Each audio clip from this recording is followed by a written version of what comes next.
ഈ അടുത്ത ദിവസങ്ങളിലായി നിരന്തരം ചില ആളുകൾ സംശയങ്ങൾ ചോദിച്ച് മെസ്സേജ് അയക്കുന്നുണ്ട്.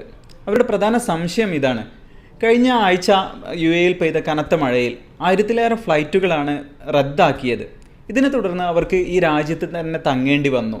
പലർക്കും വിസ കാലാവധി കഴിഞ്ഞിരുന്നു. പക്ഷേ ഓവർ സ്റ്റേ ആയി ഫൈൻ ആവുകയും ചെയ്തു. ഇവർക്ക് ഈ ഫൈനിൽ എന്തെങ്കിലും ഇളവ് ലഭിക്കുമോ? എന്താണ് ഇതിൻ്റെ ഒരു വ്യക്തമായ വിശദീകരണം കേൾക്കാം.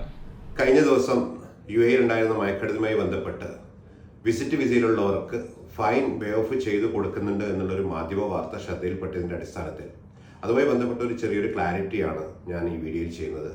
അത് വേറൊന്നുമല്ല, കഴിഞ്ഞ ദിവസം ദുബായ് എയർപോർട്ടിൽ നിന്ന് യാത്ര ചെയ്തവർക്ക് GDRFയുടെ ഉദ്യോഗസ്ഥർ ഫൈൻ വേ ഓഫ് ചെയ്ത് നൽകിയിരുന്നു.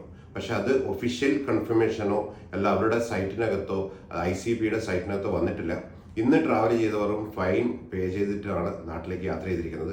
അതുകൊണ്ട് ഇതൊരു ലൂപ്പോളായി കണ്ടുകൊണ്ട് വിസ ഓവർസ്റ്റേ ആവാതെ എത്രയും പെട്ടെന്ന് തന്നെ നിങ്ങളുടെ വിസ എക്സ്പയർ ആകുന്നതിന് മുമ്പ് തന്നെ എക്സ്റ്റൻഷൻ ചെയ്യുകയോ അല്ലെങ്കിൽ വിസ ചേഞ്ച് ചെയ്യുകയോ അല്ലെങ്കിൽ നാട്ടിലേക്ക് ട്രാവൽ ചെയ്യാൻ ഉദ്ദേശിക്കുന്നവർ അവരുടെ യാത്രകൾ തുടരണമെന്ന് തന്നെയാണ് എനിക്ക് പറയാനുള്ളത്.